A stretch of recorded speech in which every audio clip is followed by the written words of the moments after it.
মা হুয়ার রূহ, মুহাম্মদ আমাদেরকে বলে শোনাও রূহ কারে বলে, কেমন করে আসে, কেমন করে যায়, এ ব্যাপারে কি জানো বলো। 2 নাম্বার প্রশ্ন, মানহুম আসহাবুল কাহাফ, আসহাবে কাহাফ সম্পর্কে কি জানো।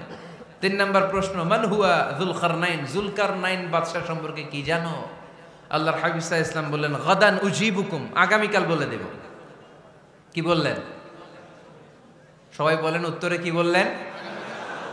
আগামীকাল বলে দেব। তো আগামীকাল সবাই এসে হাজির। বলো, 3টা প্রশ্ন রেখেছিলাম গতকাল, উত্তর বলো। আল্লাহর হাবিব সাল্লাল্লাহু আলাইহি ওয়াসাল্লাম বলতে পারলেন না, কারণ ওহী আসেনি। তিনি ছিলেন ওহী নির্ভর, dependent on wahi, dependent on revelation, guided by the wahi. তিনি এর পরের দিনে বললেন গাদান উজিবুকুম, আগামীকাল বলবো। এর পরের দিনে এরা এসে হাজির, উত্তর নাই।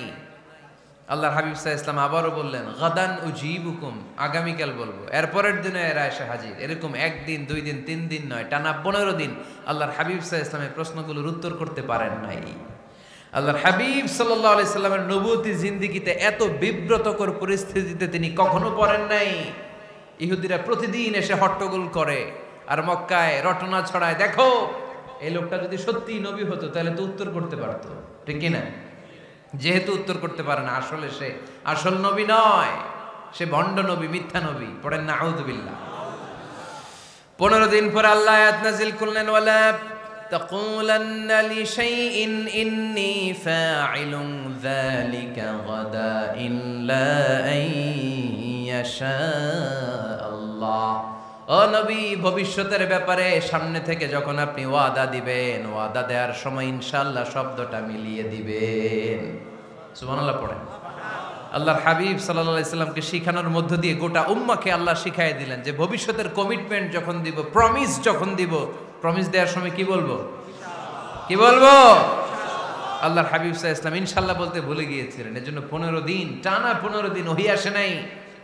আল্লাহর হাবিব সাল্লাল্লাহু আলাইহি সাল্লাম একবার মসজিদে নববীতে ঢুকলেন, ঢুকেই দেখলেন সাহাবারা কথা বলছে। এক সাহাবী বললেন, আমার কাছে তো সবচেয়ে অবাক লাগে যে আল্লাহ তাআলা সর্বপ্রথম যে মানুষকে বানালেন ওনার নাম কি? সবাই পড়েন। তুমি মাটির আদমকে প্রথম সৃষ্টি করিয়া ঘোষণা করিয়া দিলে শ্রেষ্ঠ বলিয়া, তাই তো নূরের ফেরেশতা করে আদমকে সেজদা, ঠিক কিনা? তাই তো নূরের ফেরেশতা করে আদমকে সেজদা, সবার চেয়ে সম্মান দিলে মাটির আদমকে।